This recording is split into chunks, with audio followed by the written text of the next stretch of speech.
Hi guys, video listing, walk talk for a 1991 Mark 1 Vauxhall Nova, also known as a Corsa A.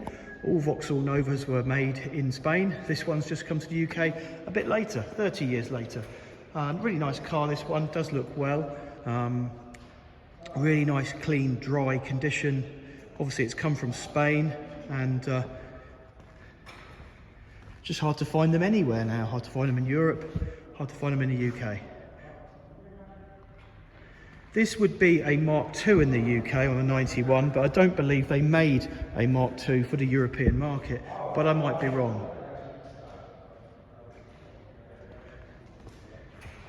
Bodily does look very, very well. Nice, clean, bright, well-presented car.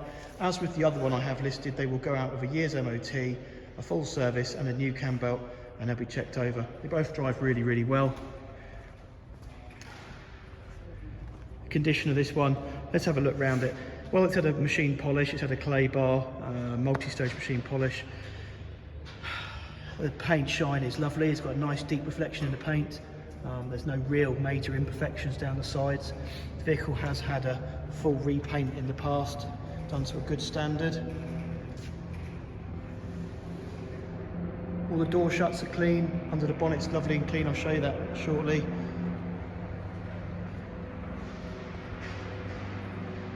So down the sides of the car, very, very clean and very, very straight.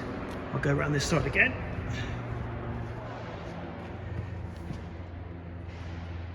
Obviously there's a slight imperfection to that bumper trim there. I may get that refinished shortly, or I may just leave it as it is. Inside is all nice, but obviously it's a 30-year-old car now, so there are a few imperfections around it.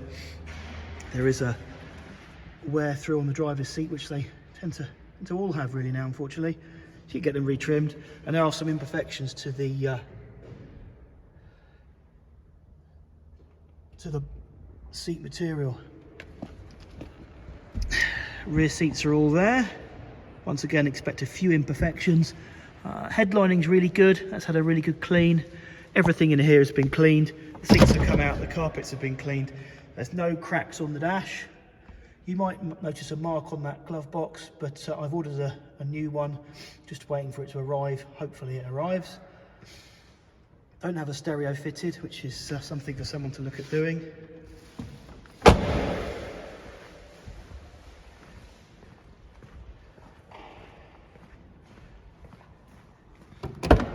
Spent a considerable amount of time getting this car up to this kind of condition. Like I said, inside, the dash is good with no cracks, which is quite common on Spanish cars apparently. If you get under the bonnet,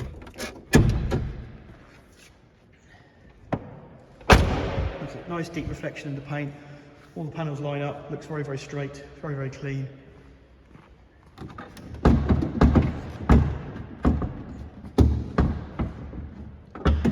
Right, under the bonnet.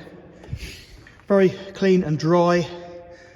I can't see any obvious evidence of any rust or welding or anything.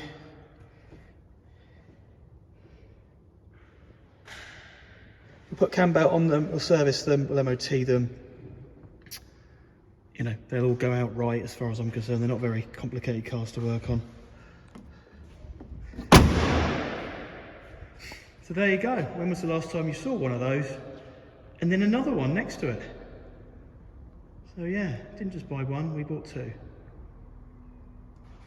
Anyway, thanks for looking. If you're in the market for one of these, we've got listed on eBay, Car and Classic and a few other sites, and we may have some more cars coming from Spain. We've got an Escort RS Turbo to list. That's a beautiful car, the Escort RS Turbo, 90 spec. Obviously come from Spain. The main advantage of buying these cars from Spain is they have no rust, they have very little welding done, if any. Very, very dry. One advantage I would say, I know we're off topic, the interiors on these cars, they clean up so much better than you would think they would because they've come from a dry climate, whereas UK interiors on a car that's 30 years old, they just fall apart as soon as you clean them.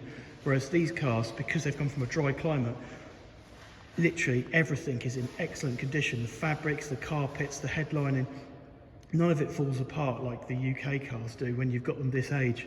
But anyway, a nice clean car for someone. We've got a choice of two. We've got that one, which is a 91, and that one, which is an 88. That one I believe is unusual because in the UK, if this is going to be an H or a J reg, I'd have to double check which it would be. It would be a Mark 1, which would be quite an unusual car in the UK, a Mark 1 on a J reg. Thanks for looking.